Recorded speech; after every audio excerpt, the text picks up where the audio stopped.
नमस्ते दोस्तों। सबसे पहले मैं उन लोगों का धन्यवाद देना चाहता हूं जिन्होंने मुझे वीडियोस बनाने के लिए कुछ टॉपिक्स सजेस्ट किए हैं। उनमें से एक हैं विजय कुमार जी, जिन्होंने मुझे हठ योग में दिए गए आसनों की एक सीरीज बनाने का आग्रह किया है, सजेशन दिया है। तो आज से मैं वो सीरीज स्टार्ट कर रहा हूं। उस सीरीज में सबसे पहला आसन है गौमुख आसन। गौमुख दो शब्दों से मिलकर बना है, गौ और मुख। गौ माने होता है गाय और मुख माने होता है मुंह, फेस। तो पहले हम इसको करने की विधि को सीख लेते हैं। इसको करने के लिए आपको दंडासन में बैठना होगा। स्पाइन बिल्कुल सीधी, रीढ़ की हड्डी बिल्कुल सीधी, आपकी गर्दन बिल्कुल सीधी, सीधे होकर बैठेंगे। सबसे पहले दाहिने पैर को मोड़कर हम दाहिने पैर को इतना मोड़ेंगे कि बाएं जो हिप है उसके पास में आकर उसके पास में रखी जाए। उस पर बैठना नहीं होगा, उस पर पास पर रखेंगे। फिर बाएं पैर को मोड़ेंगे और बाएं पैर की हील को इस तरह से दाहिने हिप के पास में रखेंगे। अब ये दोनों पैर इस तरह से होंगे और ये दोनों नीज एक के ऊपर होगी। जैसे दाहिनी नी के ऊपर बाएं नी रखेंगे, ये गाय का मुंह बन गया। इस तरह से स्पाइन बिल्कुल सीधी, रीढ़ की हड्डी बिल्कुल सीधी होगी, बैठेंगे। जैसे ये बायां पैर ऊपर है तो बायां हाथ आगे से लाएंगे इस तरह से और दाहिने हाथ को पीछे से लाकर इसको पकड़ लेंगे।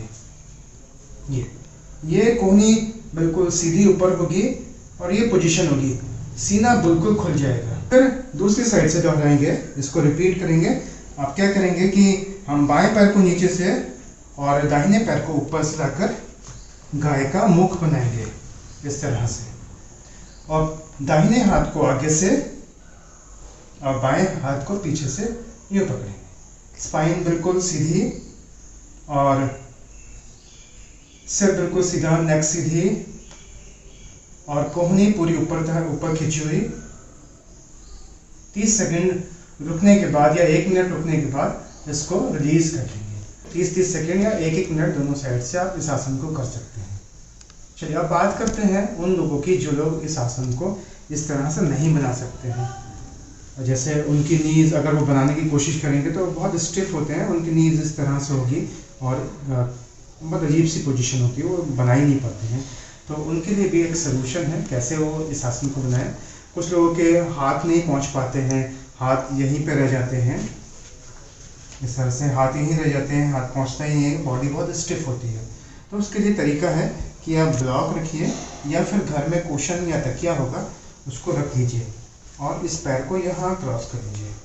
फिर दूसरे पैर को हल्के हल्के क्रॉस करते जाएंगे, हल्के हल्के ये सब जॉइंट्स खुल जाएंगे तो ये बनने लगेगा। और जैसे राइट लेग ऊपर है तो आप जो है टॉवेल ले लीजिए घर में या फिर रुमाल ले लीजिए और इसको इस तरह से लटका लीजिए।